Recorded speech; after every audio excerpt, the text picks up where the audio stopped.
Golden Spiral Media presents The Blacklist Exposed.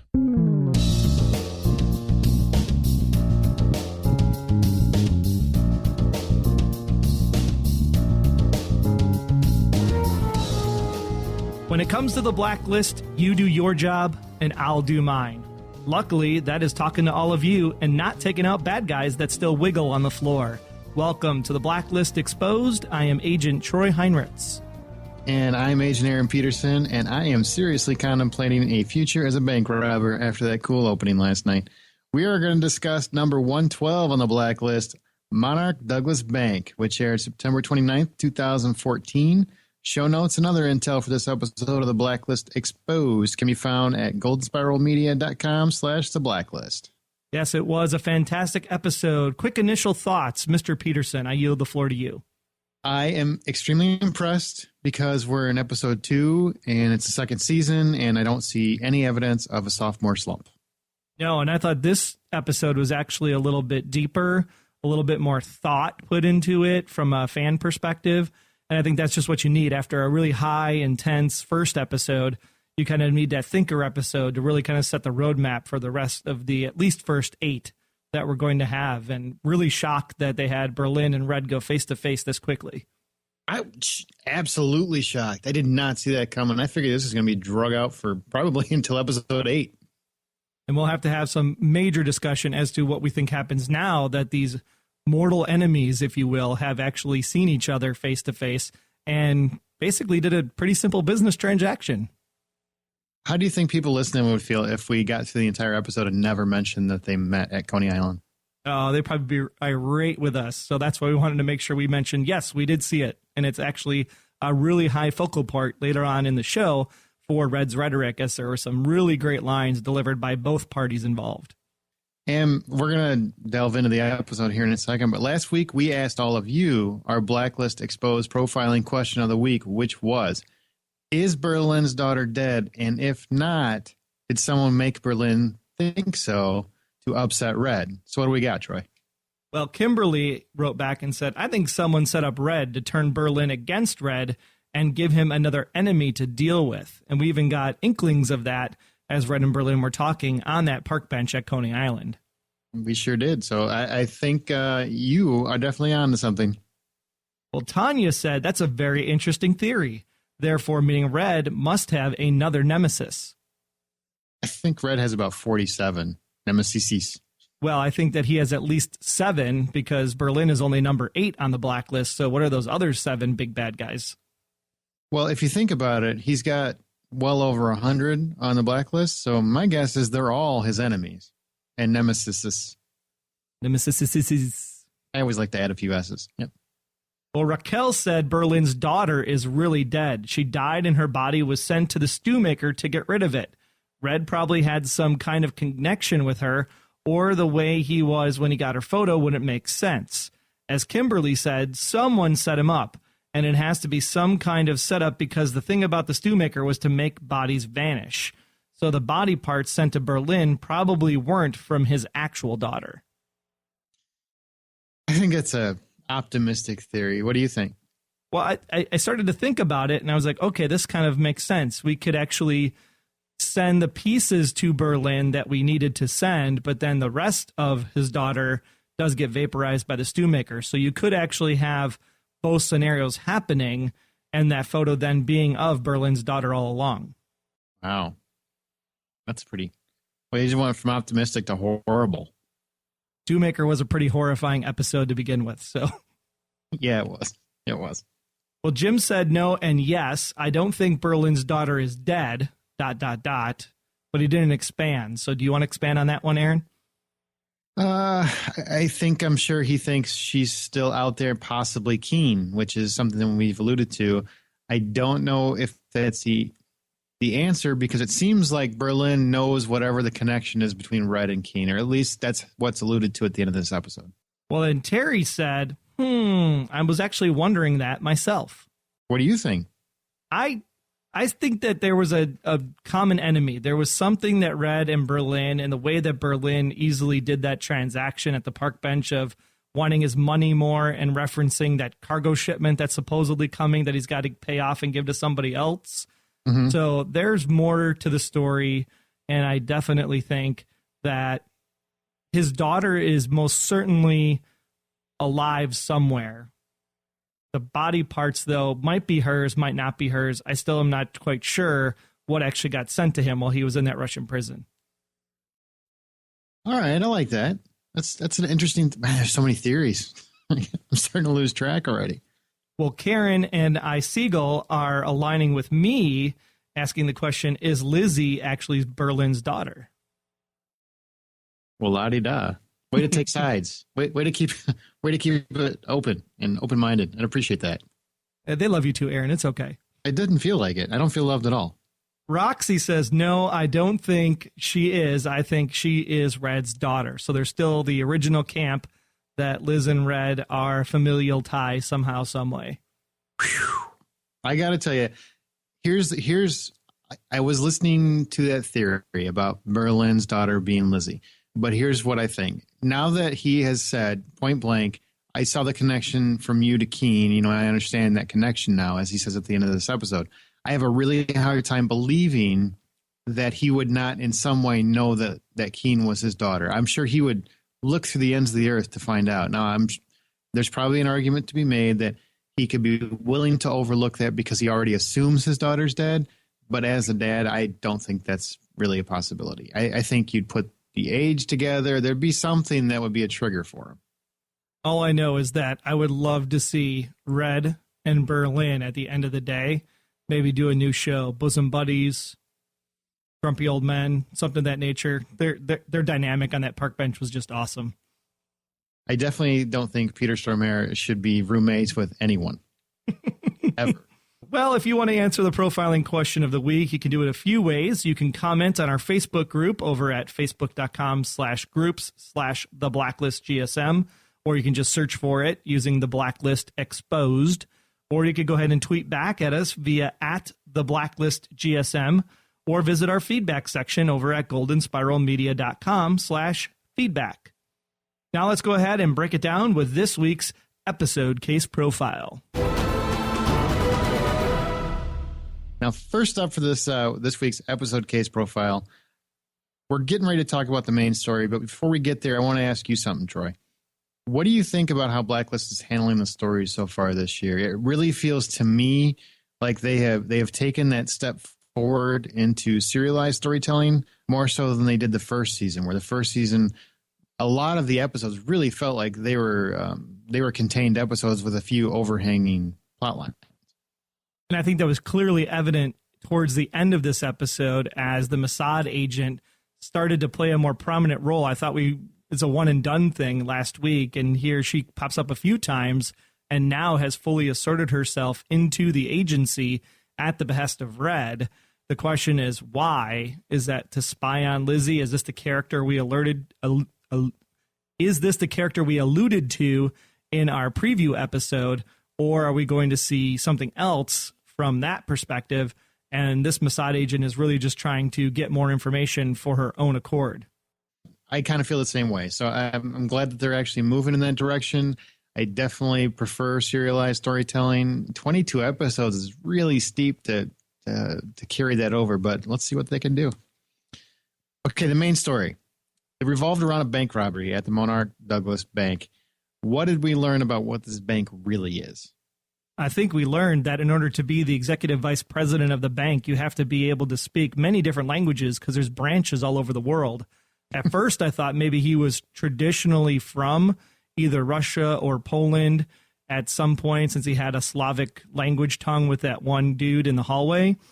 And so I was trying to figure out, was he American originally or was he Eastern European originally when he became EVP? And did he actually have some more secretive backing? Because there was something fishy between the three of them right out of the gate. Oh, yeah. I think everybody at this bank is shady. I'm wondering, the way it appeared to me is that everybody on the payroll seemed to have a little tie to the illegal activities. Did you get that vibe? I think so. I mean, part of the bank seemed like it was on the up and up for the most part. And then there were segments of the bank, like in Warsaw, where it was truly all on the DL. Like, this was a complete offshore job for the baddest criminals. It reminds me of that bank in Despicable Me 2, that he goes to in order to, or was it the first one in Despicable Me when he goes and gets the loan from the bank to go to the moon? It must be a bank like that. Yeah, I guess it is kind of one. Maybe that's where they stole the idea from. Plagiarized. Totally. Mm-hmm. I could see that. What was the formula? I'm assuming the formula at first was the way to actually make a better chicken sandwich or hamburger or something. And then, of course, it turns out to be a person. And the formula was just her method on how she was able to retain all of this information from her photographic memory disease, I guess we would call it, because it's almost like being in prison to have this capability and then someone take advantage of you for it. So fill me in, because I guess I got a little confused with her. Explain, was it Tomsak? Is that how you pronounce her name? I thought so. That's what I picked up. It was kind of hard to hear this episode. I was actually flying back from Florida during the episode, so I was watching it on the plane, so I did miss some of the pronunciations of the names, but It was the blonde-haired female lady, and she had some capability that she could remember like the smells and the sights and the sounds on top of the actual data, because her photographic memory was just take a picture and off and you're going. Well, okay, jet setter. Well, what I want to ask you then is, when they were going, when Tom, we're going to say Tomsak, because I believe that's how it was pronounced. What is the purpose? What is her purpose, her complete purpose in this plot? Not the donut shop lady, the lady that was the formula. Yes, Tomsak. Yeah. Yes. Her purpose was literally to retain the general ledger of accounts of all of the bad people that had stuff stored in the bank, as well as how much was in those accounts, because if they ever got audited as a bank, they would have to reveal that information. So this was their way of being able to protect their clients and their assets so that they wouldn't have to give up that information if, in fact, they were audited, which is why they were able to operate in so many countries legally. Okay. Thank you. And I'm asking you to explain that because I know some of those listening didn't understand, because I was confused. Sincerely, I watched the episode twice, as I like to do before the show. And I was a little sketchy on exactly what her complete role was, because it seemed like they were all over the place. And I think it was required, too, because of this whole, right in the beginning of the episode, and this is a very small, minor detail that I think plays out bigger in the end of the episode, but this whole, like, yeah, they're legit. They pass all the checks and balances because apparently the FBI actually has accounts at this bank. I like it. I like when you pay attention while you're traveling the world, apparently. DirecTV in flight. It's the greatest thing ever. While Keen and Ressler are investigating the formula lady, Miss Tomsak, we learn that donut jelly is apparently flammable. Now, this is information that I never knew. I remember watching those little The More You Know commercials when I was a kid. Never came up. Did you know you could burn donut jam? No, but now this makes perfect sense as to why there's a hole in the side of the donut, because it's a place where you could actually stick your match in order to then blow up the donut from the inside. Okay, that's a really sadistic way to look at it, but that's a good point. Yeah, you just throw a wick on the end of it and you got a bomb. Totally. It's going to be awesome when it explodes. How many people are going to try to light their donut that's on fire at some point soon? I'm going to. PSA, you're driving into work. If you're listening to this or driving home tomorrow, listening to this, do not blow up your donut jelly in your car. Wait till you get home. It's okay. Yeah, wait until you're outside of the car. I would probably recommend you find a open location. Don't do it inside, just for safety purposes. But they are the best donut jellies in the world, apparently, according to Reddington. And that jam, just want to dance every time I say it. That jam leads Red to the pastry lady, who also happens to be an arms dealer. Who knew? Who knew? What did you think about this little twist? Well, the thing that I loved about this entire scene is that the types of people that Red would think to deal with and work with, even last season, they're the most obscure, off-the-wall people you wouldn't even think of, like the one chemical guy who was throwing the college party in order to find the nuclear material. I thought that was really great. And now here we just have this little old grandma running this donut shop and a bunch of AK-47s in the back. And he comes in and literally just smooches one right on her lips. I did think it was a little ridiculous that, okay, You got that it was this lady just because of the jam. All right. I got it. Apparently, he just assumed that she's the only one that makes her jam flammable. So let's go. Well, the question I have is, what does she have against Dembe? Why didn't Dembe get a smooch on the lips? Why didn't he get a donut? I'm more concerned with him than that. He's trying to watch his figure. He's got to keep it clean so that he can protect Reddington. I was personally offended. Well, the bank is deeply involved with Berlin, and Berlin tells the bank manager, this is really important to me. I really focused on this when I watched the episode both times I saw it. He says to the bank manager, the people I work for. I think we were all under the impression that Berlin pretty much worked for himself. You know, he was strictly out for revenge, but obviously everybody's got a boss. So who do you think his employers are? That's a really great question. At first, what popped into my head is that his bosses, plural, are this group of 12 or more people that Mr. Fitch works for.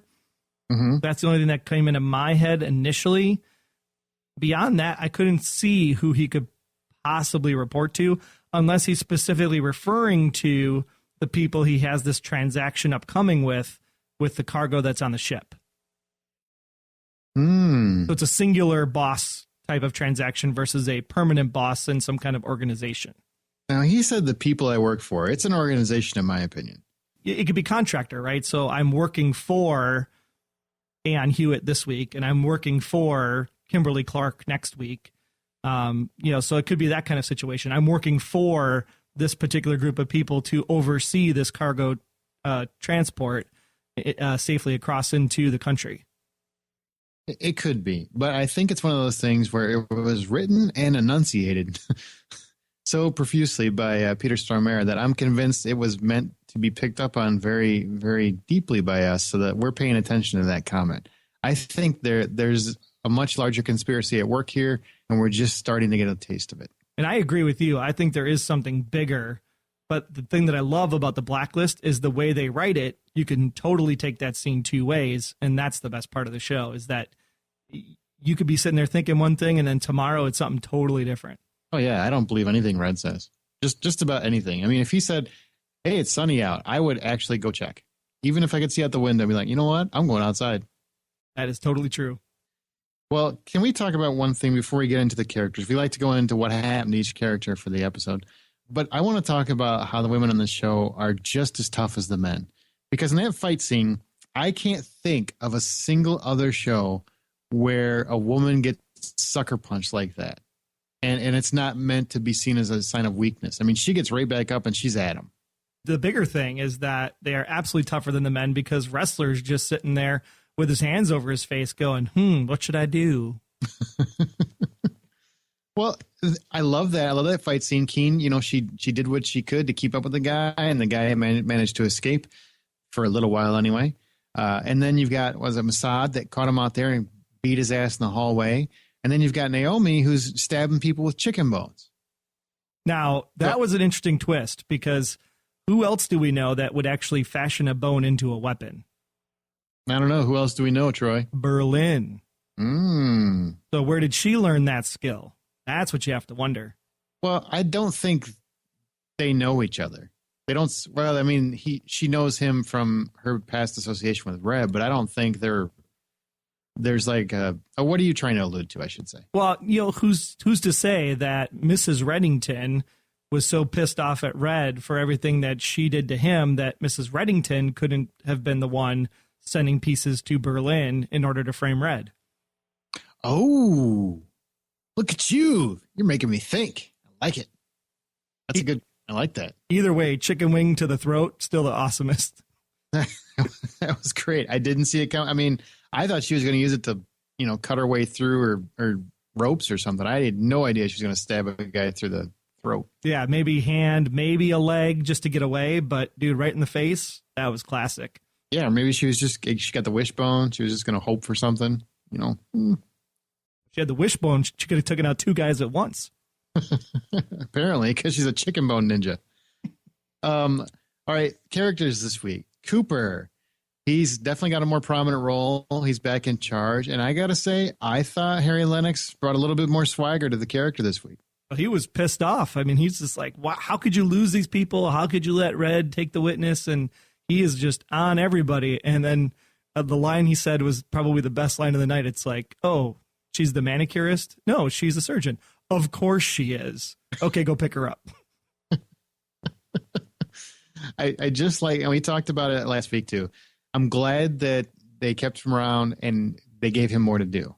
This week, he's still got an impact. I still like him being there. You know, it isn't at all what it was last season where he was just so, you know, kind of there and just present, but really didn't add to anything. You know, he really feels like a presence in the show now. I'm glad to see Cooper when he's on there now. Well, and then he has two hands in a pot on a side storyline with this whole, the FBI has cash inside of this Monarch Douglas Bank that they're trying to hide and they're trying to protect. And that's why the one guy was actually there trying to take out the formula themselves. And then he also has this hand in hiring the Mossad agent into the organization with that giant case file that apparently Red provided. So now we have, him asserting himself as the director of the task force again. But the question is, to what end, and how much is he going to uncover himself and put the pieces together and maybe have his own story arc this season? You really like to stretch these out, don't you? You just never know. I like that. Mossad drops by, and we talked about her really briefly earlier, but she's just in the nick of time. You know, thanks for timing that. That worked out great. Do you think she's going to become a regular? I kind of get that feeling that if not a regular, she's going to be like Dembe, where she pops up when needed.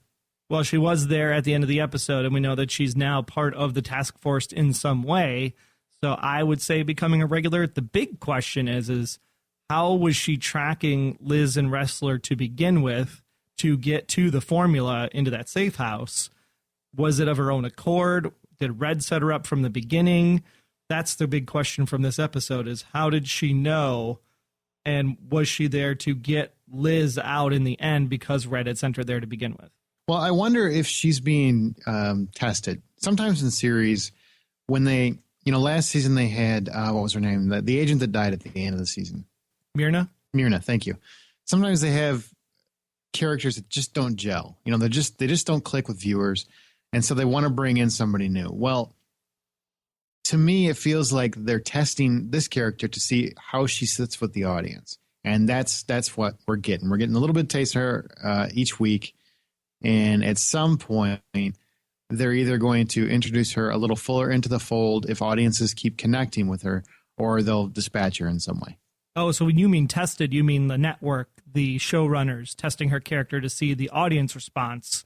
Where I was thinking the testing was Red testing her to see how much can she be trusted before Red allows her this information in order to infiltrate the task force.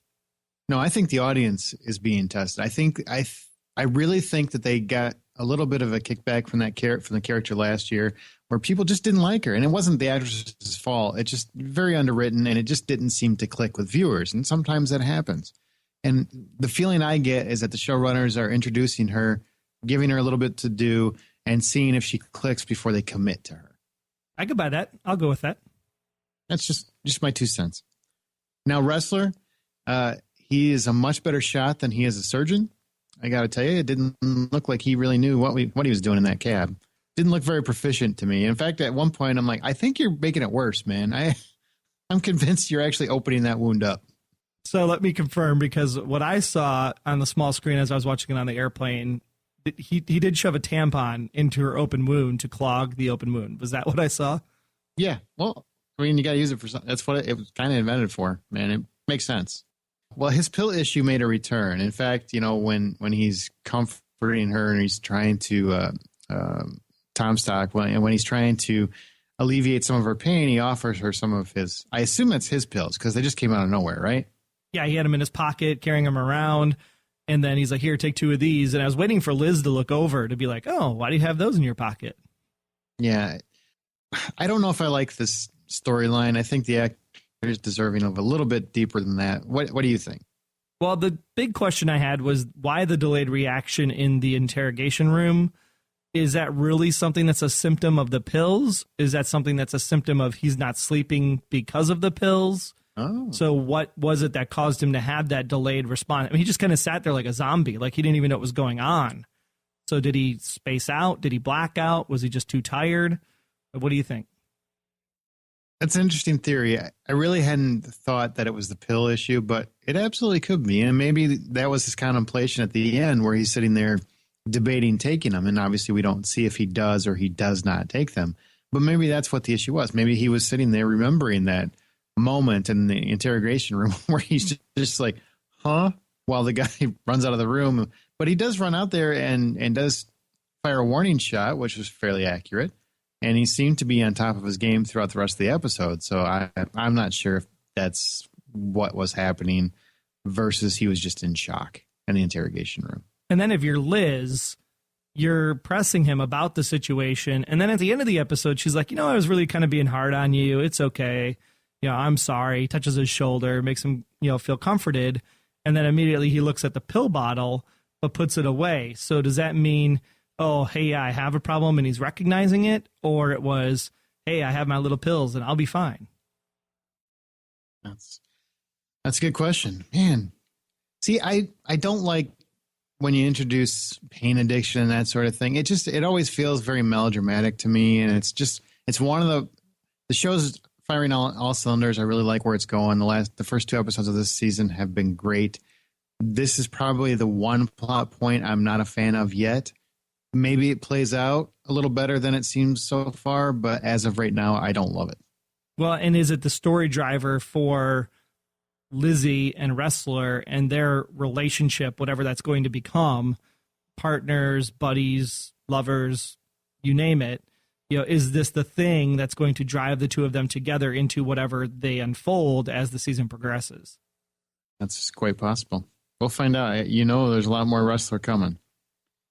Well, we talked about Naomi stabbing a guy with a chicken bone. And, last week we talked about the possibility that the finger Red got wasn't really hers. Well, it turns out, looks like it was hers. Because she definitely looked like she was missing a finger. And I actually feel a little bit better for Red because he got her back at the end. So there's no chance of her pointing at him and going, no, you should have got me sooner. What did you think about her getting rescued so quickly? Were you a little surprised? I know we kind of mentioned that earlier, but let's really talk about it. I mean, I did not see it coming this soon. Yeah, it's almost like, what is the purpose of Berlin then? If Berlin's sole motive was to get back at Reddington for killing his daughter, that his money is so much more important than the one piece of leverage he has against Reddington, which really makes me go, okay, what the heck is in the cargo ship? Because if that's bigger than his revenge for Reddington, especially after they have that revenge conversation on the bench, then whatever's in the cargo ship is huge to the story. And that's what I can't wait to see as the season progresses. Elaborate a little bit on that. Well, I don't know. I mean, it's, if he went through the struggle of putting the money he was going to use to pay for this cargo in Monarch Douglas Bank, and then he has people that he's feeling stressed enough about that he's willing to kill the EVP of Monarch Douglas Bank if he can't get to his money, that they have to have a face-to-face meeting in New York, then that cargo is precious. The question is, what is the cargo? Who does it belong to? Who was it stolen from? And does it play into the greater mythos of Reddington, or is it a completely separate plot line? Okay. All right. My question, with Naomi coming back, you don't have Mary Louise Parker. You don't have her come back, or you don't have her come on the show for a real quick stint. So obviously she's going to be a factor going forward. In what capacity do you think she's going to fit? Now, she was witness protection. She seemed to have a life. Do you think she goes back to that life and then she's just in constant danger? Or is she a red herring? Is she really, like you alluded to, someone working behind the scenes against Red this whole time? And that's really the big question. And we're going to go ahead and throw the profiling question of the week in here because I think it fits into this conversation. We'll also remind you of it at the end of the show. But my big question is, why didn't Red actually interact with Mrs. Reddington after the exchange? They stopped. It went to look like he was going to touch her. The blindfold is on the entire time. I mean, she had to know he was standing there, but they didn't even exchange words. So the question is he doing that for her protection? that's the one big question that I had coming out of that exchange. Okay. So why? What was your question again? Why didn't Red interact with Mrs. Reddington? Good question. Well, you guys, you heard earlier how to answer that. So we're curious what your thoughts are going to be. Now, Keen, we're down to the main three characters of the show. Keen, for most of this episode, she's kind of relegated to field work. She has little interaction with Red via phone and a couple of quick scenes up until the end, where she first puts her foot down and says, "Absolutely not. I'm protecting the interests of an entire country against your necessary evil," so to speak. And then by the end of the episode, she actually relents and allows the money to exchange hands to save one person. Do you think she made the right call here? That's a really good question. And the bigger one I have is, how did she release the funds without notifying either Harold or somebody flagging that money? She would have had to have released it from the account to set off a flag somewhere. So how did she do that, number one? Secondly, I love that she does put the ultimatum back onto Reddington's shoulders, though, where she said, if he kills anybody, it's going to be on you. Mm-hmm. And you're going to have to deal with that. So at least she knows that in the end of the day, there's some morality that she is struggling with, but she needs answers. She still needs the big question of, why is she involved in all this in the first place? And so she has to have Reddington alive in order for that to happen. So in a sense, she's becoming like Reddington in a way, because she had to put her own vices first, just like they were talking about during that conversation at Coney Island. So bottom line, do you think she made the right call? Do you, Troy Heinrichs, think she made the right call here? Take a stand, man. Yes. Okay. I'm going to say yes, because if nothing else, they could trace the money. They could find the money. Money's just money at the end of the day. But if Red dies, what worse things could happen because Reddington is out of play? It was a calculated risk, just if you were hostage negotiation situation, same kind of thing. There's times where it works, there's times where it doesn't. I think in this case, she made the right call. I'm taking the opposite side. I'm saying absolutely not. She essentially just funded terror. Red had wiped the man out, and we're talking one life. I have a hard time wrapping my head around how that is the more viable option. Even I like Red. Red's cool. I want to have a beer with Red, but I don't want to risk hundreds, possibly thousands of lives just to save his ex-girlfriend, ex-wife. I have a really hard time understanding why she would allow that to happen when, it didn't help further their pursuit of Berlin. It didn't get them closer to, it isn't like she gave the money so she got an important asset that's going to lead her directly to Berlin. The ex-wife isn't going to do that. So really the only reason she had to do so was to get closer to Red and or to gain some kind of trust, or just because she's a sucker for Red. I don't know what the answer is, but I just, at this point, I don't see a really good reason for that exchange. Except in their conversation at the end of the episode where Red is like, "Well played, Liz, well played." So maybe it was to assert the fact that she does have somewhat of an advantage and somewhat of an inside player, that she can control Red in a way, which is why Red had to play his hand of getting the Mossad agent into the task force, because now he knows that Liz is getting to be at a point not as good as him, but good enough that he has to watch his back. Well, I mean, she has a secret informant, so to speak, or someone on the inside or whatever that he's not familiar with. I get that, but I still don't. I just don't understand why she allowed that exchange to go through. As far as I'm concerned, I'm in her shoes. I realize he's going to be pissed for a little bit. I let her die. Does that make me a horrible person?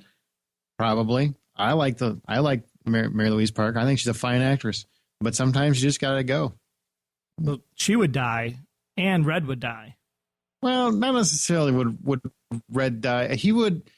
Would he really went to that meet if she absolutely refused? And do you think he would not have some kind of a backup plan? That's a good point. He would have definitely had a backup plan, but he did go to the meet and he said, I was actually standing there thinking, did she give me up or not? But I think his intention was to go to the meet all along based on the conversation he had afterwards. But again, hindsight's always 20/20. Would he really have gone? I don't know. The meeting at Coney Island, this is definitely the high point, I think, of the episode for a lot of people. None of us, I think, were really expecting it. We've already talked about that a little bit, how we never thought this meet was going to happen so soon in the season. It really felt like something that was going to be teased out for quite some time. First off, what did you think of I want to say cinematography, because I thought it was actually beautifully shot. I think the cinematography, I love the two of them sitting as far apart away as possible on the bench to signify that they are definitely two separate camps. But then the best part, I think, is when they lean in and they're talking to each other as close as they can. It's literally drawing that battle line of this war. Mm-hmm. The best part is when he was talking to Red and then Red just blew in his face. Yeah, that was great. That was a great moment. But interaction aside, I just mean for a show that's already got quite a production value, I just love that the backdrop was Coney Island, and it was shot so well that you actually got to absorb the character of it, because Coney Island is a very iconic place. And I felt like it was almost a character in the scene, I guess. Yeah, I mean, think of it like Jerry Maguire when they're sitting at the restaurant when Jerry Maguire gets fired. You brought me here because I wouldn't be able to make a scene because it's in public, too many people around. So maybe it's that same kind of concept. You have these two mastermind criminals, and if you were to meet in the back of a dark alley, guns fire, someone gets shot, dead, whatever. Here, you're out in the open, very public, very prominent place, and you're able to have these two criminal masterminds just sit down and have a cup of joe, basically. And I think that really, like you said, establishes that this is a character moment for the setting itself, just because you were able to see that these two have to work together because there is some kind of greater enemy out there. Yeah, absolutely. I love that. It was a beautifully done shot. As somebody who's a big fan of film, anytime TV approaches that, it really impresses me, and I thought it was very well done. Kudos to the director. And we won't harp on the conversation too much here because most of the Red's rhetoric section this week will come from that Coney Island conversation. So why don't we go ahead and move on to Berlin himself then? Yeah, Berlin, we get a few more details on his life. He starts off stating that he's there for revenge for his daughter, to which Red basically says that revenge is a very bad thing. What does he call it? He says revenge is like it's like a disease, I think is really what he was alluding to. I think he said revenge is my passion. Yeah, well, Berlin said revenge is my passion, and then Red attributed it to it's like a disease, right? And then while they're going back and forth, Red throws out this story about Twyla Stansbury, who's an athlete, and that story alludes to revenge. Do you think the story has importance in the actual series going forward? Does it have some kind of further importance? It'll be interesting to see. This is one of those things where Red uses stories, and you wonder how much truth is in the story he's telling, or is he like, you don't want to say Jesus, but telling a parable in this case, where he's saying that this person was so desperate to be this, awesome athlete that she actually had this eating disorder, and it eventually killed her because her passion is really what drove her to her death. So don't make revenge your passion because it'll be your undoing. So was he doing it more as a parable format, or was he doing it more like an actual story that happened that he can now use to tee up information for some backstory that could be coming? Somebody should keep a log of all the names of people he throws out for stories. I'm sure at some point it's going to be relevant somehow. And then this leads to, I know Red has great lines. This is my favorite line of the night, and it's from Berlin, where he says, "Your wife is coming apart nicely." Oh, I thought that was excellently done. It was like, it was said so creepily at the same time. Berlin didn't even get fazed at what Reddington was saying. It's like, your wife is coming apart nicely. Oh, no. And the best part was he had that little pause where she's like, your wife is coming apart nicely. He's just such a creepy bastard. Love Peter Stormare. He's great. He's great. And he went on to say how, Berlin went on to say that Red has been a ghost for 12 years, from Barcelona to Melbourne to Stockholm. He's been chasing him. And then he made a connection to Elizabeth Keene, which leads me to the question, why do you think he took the Mrs. Reddington as opposed to Elizabeth Keene, since he made this connection? Whatever that connection may be, which of course we still don't know. Well, he tried to, right? That's why he hired Tom, and he hired the five horsemen at the end of season 1, was to get to Elizabeth. So Mrs. Reddington was his backup plan when he wasn't able to get to Elizabeth. Okay. All right. As long as we explain that, or you understood that, maybe that was lost to me. Because in my mind, he could have taken her at any time, and he wasn't taking her. So it seemed to me, he went after Mrs. Reddington rather quickly. I don't know. Maybe it's because the rest of his plan started to fall apart. I guess that was his like you said, his backup plan. Okay. When he gets foiled by Keene, he can use that creepy line like he did. Keene. He's been planning that the whole time, twirling his mustache, going, I can't wait to use it. Red also alluded to the fact that they have a common enemy now, because that enemy was the person that told Berlin that he killed his daughter. What do you think about that? Do you believe that he did not kill her? Because didn't he at one point in the season last year, didn't he actually say, I killed his daughter? Or did he say he thinks I killed his daughter? He said he thinks I killed his daughter. Okay. I have to say, I always thought, because when Berlin came up at the end of the first season as number 8 on the blacklist, which meant there were 7 worse than Berlin, that there had to have been a common enemy out there. If you're number 1, you always want to look to figure out how to take out number 2 by buying number 3. So in this case, maybe number 1 is using Berlin to take out Red, and maybe number 2 is using Red to take out Berlin, and 1 and 2 are really where the story goes in the long run. I don't know. See, I don't know. I mean, obviously that's what Red is trying to convince everybody of, but I'm not 100%.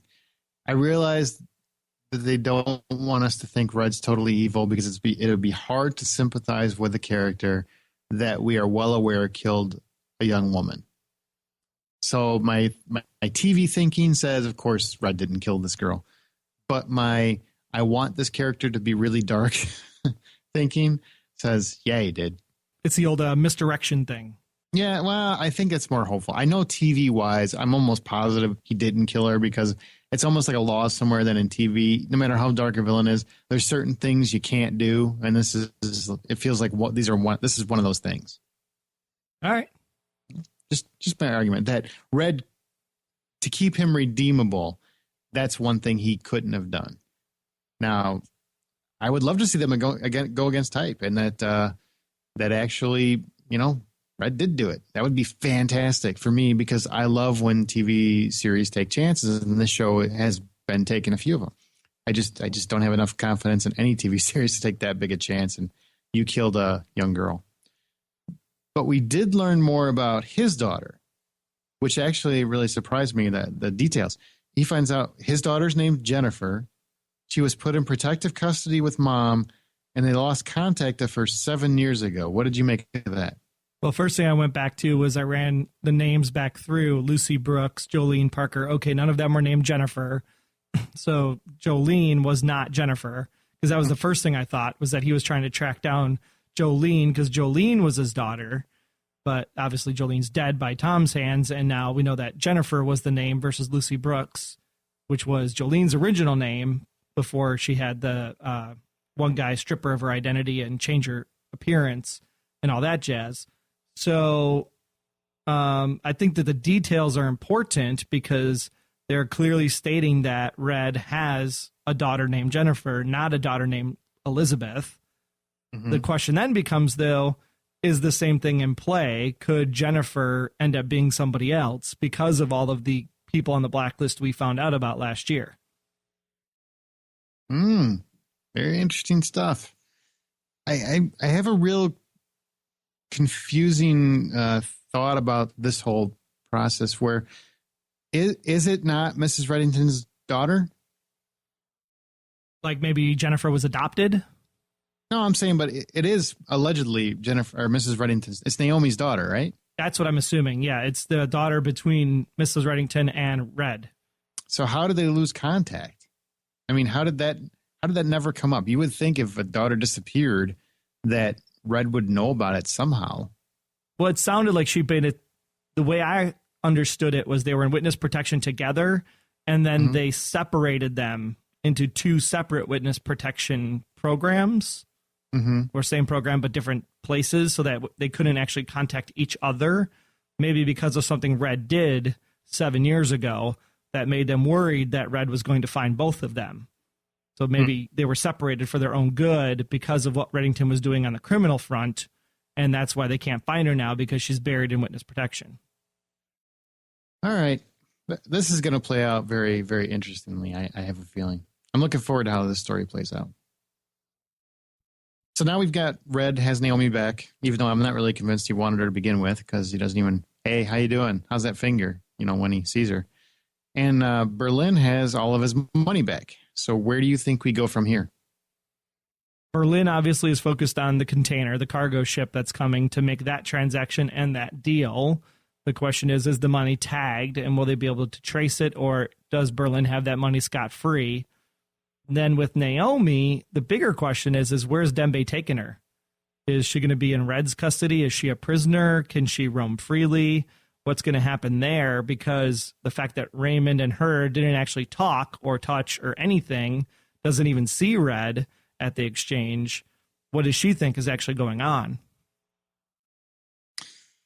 See, I think Naomi's going to play a bigger part in the show. These are all my speculation. And I just want to point out to people listening, I never watched the Next On clips because I don't want to know anything. I like the surprise. So I don't know where it's going. But my opinion is Naomi is going to play a bigger part in the season. I think she's going to be an adversary at some point for Red. And I really want to know more about this separation between her and her daughter, because to me, it doesn't make any sense. No matter what, I can't see any reason why a mother would want to be separated from her daughter. So I definitely want to know more about this. That's a very intriguing plot point to me. And based on Dembe driving the car, does she know who Dembe is? When did Dembe come into Red's life versus when Mrs. Reddington was involved with Red before she came out of Red's life? So does she even know who's driving her around right now? That's a good question. It's a very good question. And also, back to Berlin, he's got all his money. It's really Keen's fault. I just want to reiterate that. It's Keen's fault. He's filthy rich and he's terrorizing the world. He's obviously going to be a factor throughout, whether it's the season or the series, I'm not sure, but he's definitely going to be a factor. So I want to know exactly when he's going to come back, and I definitely think that he's going to come back with a bang. I agree, 100%. Well, remember, this podcast is made possible by the generous support of all of you listening. So if you like what you hear, head on over to goldenspiralmedia.com/Patreon. That's Patreon, and kick in a few quarters an episode. There are great prizes if you hit certain sponsorship levels, so be sure to check them out as you consider your donation to the podcast. Right now, we are going to move into this week's segment of Red's Rhetoric. Last week, we asked you for your votes on which line was better of Red's, the opening sequence in Cameroon or the discussion with the Mossad agent. Selena emailed and said, my favorite bit was the opening scene with Red and the general. I did like Red's emotional scenes at the end, too, where he opens the box. Those scenes showing Red's complex character are the heart of this show. Where Empire Girl actually said that Red and the Mossad agent was her favorite, they are good together. They are smart and sexy. Twitter was able to flush out the results for us, and 65% of you voted for the opening scene in Cameroon. So Red's Rhetoric winner for week 1 is the opening dialogue with the general in Cameroon. Now on to this week's clips. Both are from the conversation with Berlin at Coney Island, and the first deals with the topic of revenge. What a terrible waste. Time, blood, money. And in the end, for what? Revenge. That's my passion. Revenge isn't a passion, it's a disease. It eats at your mind and poisons your soul. Make sure your passion isn't your sickness. Your wife is coming apart nicely. The second deals with the sound checks make when they bounce. I have the girl. And because I have her, I have control of all your assets at Monarch Douglas. I've transferred every penny to a numbered, thoroughly untraceable escrow account. You're broke. Listen, hear that? That's the sound of your checks bouncing. From here to St. Petersburg, from Bangkok to Mozambique. So, my proposal, your money for my wife. You can give her back and we can continue this war, or you can kill my wife and I keep your money. Which of these is the best line from Red this evening? Tweet us your vote at the Blacklist GSM. Tweet hashtag Red1 if you like revenge. Tweet hashtag Red2 if you like the sound checks make. You can also send in your vote via the feedback section over at goldenspiralmedia.com/theblacklist.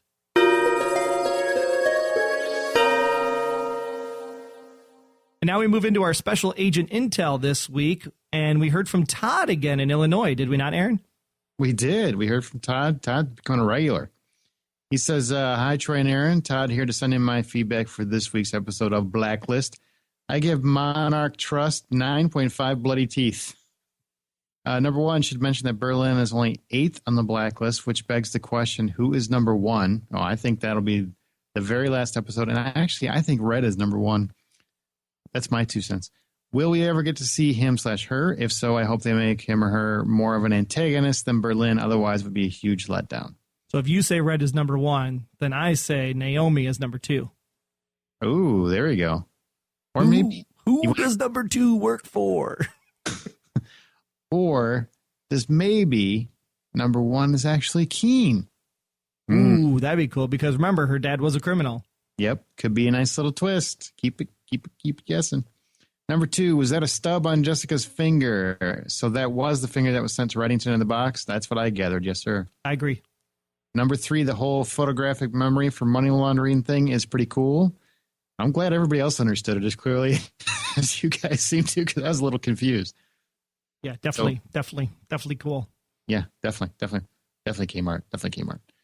Number four, the relationship they are building between Keen and Ressler is not even subtle. I absolutely agree. They are one step away from a Holiday Inn, sir.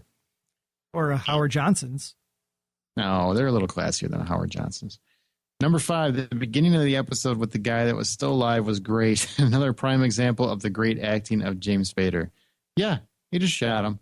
And especially when he told, what's her name, you do your job, I'll do mine. Now, when he said that, did he say, you do your job, Kate, K-A-T-E? Did he actually call Mr. Kaplan by name? It was Kate or Karen. I don't remember what the name was, but it was definitely her name, yes. Or was it just, you do your job, K, like okay? No, it was my name. It was the name. Okay. Yeah. And that's it for now. Until next time, this is Todd in Illinois reminding you not to put your money where your mind is. Good tagline. I like that. Perfect for this episode. Yeah. Teresa also actually pinged us to say, I was so disappointed when I tried to find the show, Troy, on TV Talk this season, but I wrote to them and they are actually kind enough to direct me over to you guys at Golden Spiral Media. Yahoo! It's on now. I love listening to your reviews. Thanks so much, Teresa. Glad you were able to find us. You got to do it right. You got to be, Yahoo! You got to do that. Well, that'd be trademarked. We can't say that. Shh, crap. All right, Chantel emailed in and said, I am addicted to the Blacklist. Millions are. Jane Spader is fantastic in this role. All the cast mesh so well. We hope they don't take Cooper's character off. Everyone wants Red to be Lizzie's dad. I hope they write it so he is. We think that Red is deep undercover. Working with the government to take down these criminals. I see many, many years for this Blacklist. Ratings to the roof and millions of followers. Writers are fantastic and keep us guessing. Fantastic show. We agree, or we wouldn't be talking about it every week. That's true. And I like that the deep undercover play. He disappeared 20 years ago because he went dark or something, and he's really been working for the states the whole time. Oh, I like it. And then we find out that Keen is the number one person on the blacklist because she's a terrible, terrible person. I think that would be a great twist. Maybe John Bokenkamp and John Eisendrath are listening and they can make that happen. Oh, I like it. Well, we also had some great response via our iTunes reviews this week. We just want to say a quick thank you to Dexter Cornell, Wayne Henderson, Linda is Lost, Foe Me Once, Addie MVR, and Mad Dad 33. We really appreciate all of the support that you guys did, leaving those 5-star written reviews on iTunes. And we really need the rest of you to help us get the word out to the other agents that are drifting without an agency right there. So go on and head over to goldenspiralmedia.com/iTunes. Click on the Blacklist Exposed podcast and leave a review of your own. Or if you have an iOS device with iOS 8 on it, the podcast app is already installed. So just go ahead and search for the Blacklist Exposed, and you can go ahead and leave that review right on the go. Yeah, do that. Why haven't you done that? We would appreciate it. It helps us out. Believe it or not, it actually does help the show out. You know, it's funny because we both have been podcasting for a long time, and I think people underestimate the value of that quick little thing. You know, we don't really we do it because we love the show and we love doing it. Reviews help other people find the show so that we continue to do it. So it's definitely a very appreciative form of it's a very thoughtful form of appreciation. We appreciate it.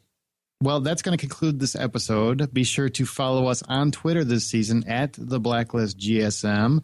I live tweet during the East Coast feed, and we will use the show's hashtag the Blacklist. We also have a Facebook group. Just search for the Blacklist Exposed and join us. And also the website will have all the episode intel and analysis, as well as links to subscribe to the feed in iTunes and Stitcher. That way you don't miss an episode. So visit goldenspiralmedia.com/the blacklist for details. And all the intel we need always comes from you guys. So there's a different way that you can do that. First, you can either call us at +1 304 837 2278, or just visit goldenspiralmedia.com/feedback, and you can submit your thoughts in writing. You can upload and attach an MP3 of your own voice, or you can even just use your computer or smartphone with the SpeakPipe app right there from our send voicemail button on the website. We want your intel into the agency because it's your fan feedback that helps us really get the thoughts and juices flowing for all the crazy theories that are yet to come this season on the Blacklist. And as you leave your feedback, be sure to mention the Blacklist Exposed, and a big thank you for listening this week. Don't forget to answer our profiling question of the week. Why didn't Red interact with Mrs. Reddington after that exchange? Great question. We'll have to find out next time. I am Agent Troy Heinrichs. That's at Troy Heinrichs on Twitter. And if you are a fan of Resurrection on ABC, you can check out my other show over at resurrectionrevealed.com. I just want to point out that he thinks it's a great question because it was his. Right. It's really all it boils down to. And I'm Agent Peterson. You can find me talking about movies and TV on the Hollywood Outsider podcast. It's available at thehollywoodoutsider.com, and I'm also on Twitter at H_outsider. Be sure to come back next week. We will chat about Dr. James Covington. In the meantime, make sure to keep yourself off of The Blacklist.